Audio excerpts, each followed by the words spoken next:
사회적 지능이 높은 사람들의 비밀에 대해서 중년의 경험과 스토리 그리고 과학적으로 증명된 방법을 순차적으로 소개시켜드리겠습니다. 저는 60대로 젊었을 땐 그저 성실하게 일하면 모든 게 잘 풀릴 거라 믿었죠.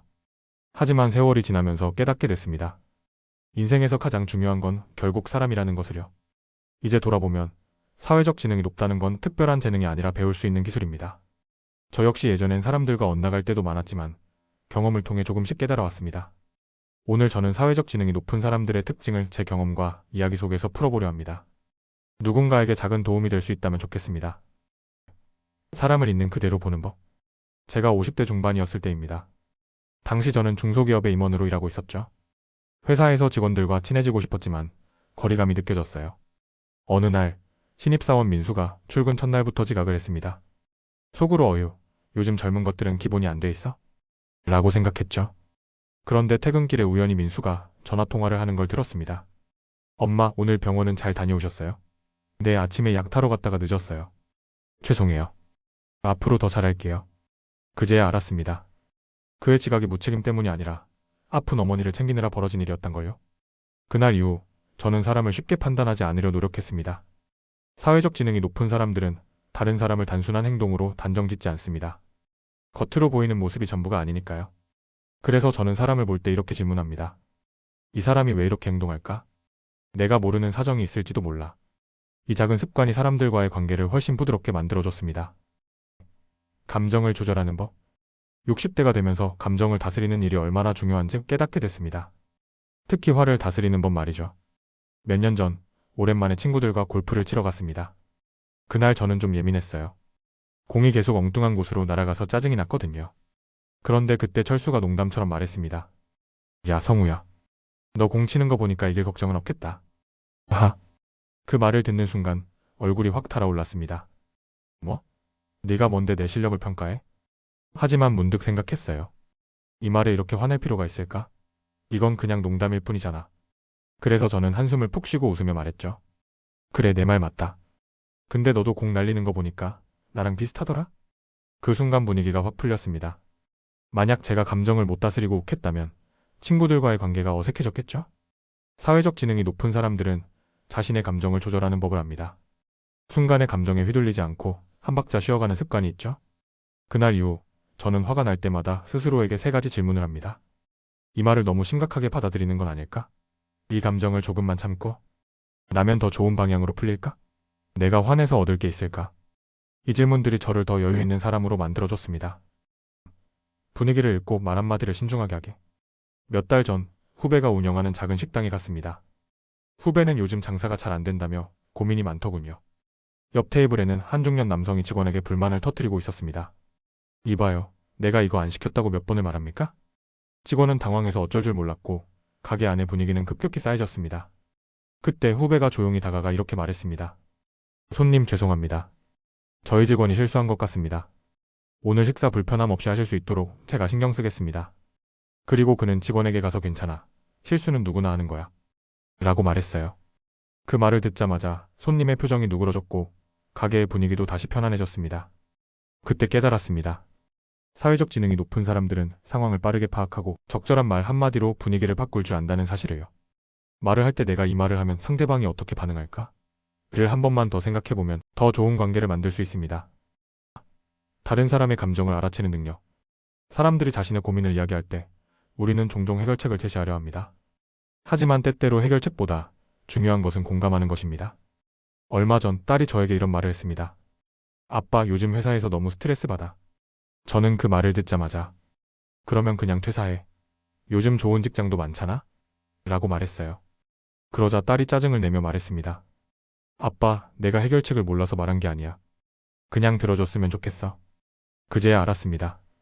사회적 지능이 높은 사람들은 상대가 원하는 것이 해결책인지 공감인지 먼저 파악합니다. 그 이후로 저는 누군가 고민을 털어놓을 때 먼저 이렇게 묻습니다. 이야기만 들어주면 될까? 아니면 내 의견도 말해볼까? 이렇게 하면 상대가 원하는 방식으로 대화를 이어갈 수 있습니다. 인간관계에서 중요한 마지막 한 가지. 돌아보면 사회적 지능이란 남을 이해하고 감정을 조절하고 말 한마디를 신중하게 하는 것입니다. 저는 여전히 배워가는 중입니다. 하지만 한 가지 확실한 것은 사회적 지능은 타고나는 것이 아니라 경험하고 배우며 익힐 수 있는 능력이라는 겁니다. 지금 여러분도 인간관계에서 어려움을 겪고 있다면 이 이야기가 작은 도움이 되었으면 합니다. 어떤 인간관계든 어떻게 하면 더 나은 방향으로 풀릴까? 또 고민하는 순간 우리는 이미 사회적 지능을 높이는 연습을 하고 있는 것입니다. 추가로 사회적 지능을 높이는 과학적으로 증명된 방법들과 실생활 적용 사례를 소개시켜 드리겠습니다. 사회적 지능은 타고나는 것이 아니라 연습과 경험을 통해 발전할 수 있는 능력입니다. 실제로 심리학과 신경과학 연구에서는 사회적 지능을 높이는 효과적인 방법이 여러 차례 증명되었습니다. 그중 몇 가지 방법과 실생활에서의 사례를 함께 소개해 보겠습니다. 거울 뉴런 활용 상대방의 감정을 더 잘 이해하기. 과학적 근거. 1990년대 이탈리아의 신경과학자 지아코모 리촐라티의 연구팀은 원숭이의 뇌에서 거울 뉴런이라는 신경세포를 발견했습니다. 이 뉴런은 다른 사람의 행동을 보거나 감정을 느낄 때 마치 내가 직접 그 행동을 하거나 감정을 느끼는 것처럼 뇌에서 반응하도록 돕습니다. 즉, 상대방이 슬퍼 보이면 나도 슬픔을 느끼고 상대가 웃으면 나도 기분이 좋아지는 이유가 거울 뉴런 덕분이라는 거죠. 실생활 적용 사례. 몇 년 전, 저는 회사 후배 영수와 점심을 먹으면서 대화를 나누고 있었습니다. 그런데 그날따라 영수의 표정이 평소보다 어두웠어요. 예전 같았으면 무슨 일 있어? 라고 단순히 물었겠지만 이제 저는 거울 뉴런을 활용해 감정을 읽고 공감하는 훈련을 하기로 했습니다. 그래서 저는 영수의 표정을 따라하며 감정을 느껴보기로 했습니다. 눈썹을 약간 찌푸리고 어깨를 조금 움츠려보니 아, 이 친구가 무언가 걱정하고 있구나 라는 걸 직감적으로 깨달을 수 있었죠. 그래서 이렇게 말했습니다. 요즘 좀 피곤해 보이네. 혹시 회사에서 힘든 일 있어? 그러자 영수는 깜짝 놀라며 말했습니다. 와, 형님은 어떻게 아셨어요? 사실 요즘 팀장님이랑 의견이 안 맞아서 고민이 많아요. 이렇게 상대방의 감정을 미묘한 표정과 몸짓에서 캐치하는 연습을 하면 사회적 지능을 높이는 데 큰 도움이 됩니다. 실천 방법. 첫 번째, 상대방의 표정과 몸짓을 주의 깊게 관찰한다. 두 번째, 상대의 감정을 따라해보며 어떤 느낌인지 스스로 체험한다. 세 번째, 요즘 힘들어 보이네처럼 공감하는 질문을 던진다. 이렇게 하면 상대방은 이 사람이 내 감정을 진심으로 이해해주고 있구나 라고 느끼게 됩니다. 데니얼 골먼의 감성적 공감 훈련. 진짜 공감을 배우는 법. 과학적 근거. 세계적인 심리학자 데니얼 골먼. 그의 저서 사회적 지능에서 사회적 지능을 높이기 위해서는 감성적 공감을 키우는 것이 중요하다고 설명합니다. 이 공감 능력은 단순히 상대방의 말을 듣는 것이 아니라 그 사람의 감정을 진짜로 이해하는 것을 뜻합니다. 실생활 적용 사례. 한 번은 딸이 저에게 이렇게 말했습니다. 아빠, 회사에서 너무 스트레스 받아. 상사가 자꾸 잔소리하는데 아무리 노력해도 인정받기가 너무 어려워. 이 말을 듣고 저는 즉시 해결책을 주려고 했죠. 그럼 상사랑 직접 대화해봐. 아니면 이직하는 건 어때? 그런데 딸이 한숨을 쉬며 이렇게 말했습니다. 아빠, 나 해결책이 필요해서 얘기하는 게 아니야. 그냥 들어줬으면 좋겠어. 그제야 깨달았습니다. 사회적 지능이 높은 사람들은 상대방이 원하는 것이 해결책인지 아니면 그냥 들어주는 것인지 먼저 파악합니다. 그래서 저는 다시 딸을 바라보며 말했습니다. 그랬구나, 많이 힘들겠다. 인정받고 싶은데 계속 지적을 들으면 속상할 수밖에 없지? 그러자 딸의 표정이 풀리며 말했습니다. 응, 맞아. 그냥 누군가 내 기분을 알아줬으면 했어. 실천 방법. 첫 번째, 상대방이 고민을 털어놓으면 해결책을 바로 제시하지 않는다. 두 번째, 대신 그랬구나, 많이 힘들었겠다 처럼 감정을 먼저 공감해준다. 세 번째, 상대가 해결책을 원하면 그때 의견을 제시한다. 이런 작은 변화가 사회적 지능을 크게 높여줍니다. 사회적 모방 실험. 사람들은 자신과 비슷한 사람을 더 좋아한다. 과학적 근거. 하버드 대학교 심리학자 차밍찬 박사는 사람들이 대화할 때 무의식적으로 상대방과 비슷한 행동을 하는 경향이 있다는 연구 결과를 발표했습니다. 이것을 사회적 모방 소셜 미러링이라고 합니다. 상대방과 비슷한 말투나 몸짓을 사용하면 상대는 이 사람이 나와 비슷하군 하고 친근감을 느낀다는 것이죠. 실생활 적용 사례. 한 번은 거래처와 미팅을 할 때 저는 상대방의 말투와 속도를 자연스럽게 따라해보았습니다. 그랬더니 처음엔 다소 어색했던 분위기가 점점 부드러워졌죠. 미팅이 끝난 후 상대방이 저에게 이런 말을 했습니다. 김 부장님은 왠지 오래전부터 알던 사람 같네요. 편하게 이야기할 수 있어서 좋았습니다.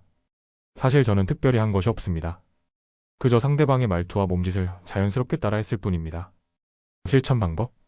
첫 번째, 상대방이 말하는 속도와 억양을 자연스럽게 맞춘다. 두 번째, 상대방이 손을 테이블 위에 올려두면 나도 자연스럽게 비슷한 포즈를 취한다. 세 번째, 강요하지 않고 자연스럽게 상대방과 유사한 표현을 사용한다. 이렇게 하면 상대는 무의식적으로 편안함을 느끼게 됩니다.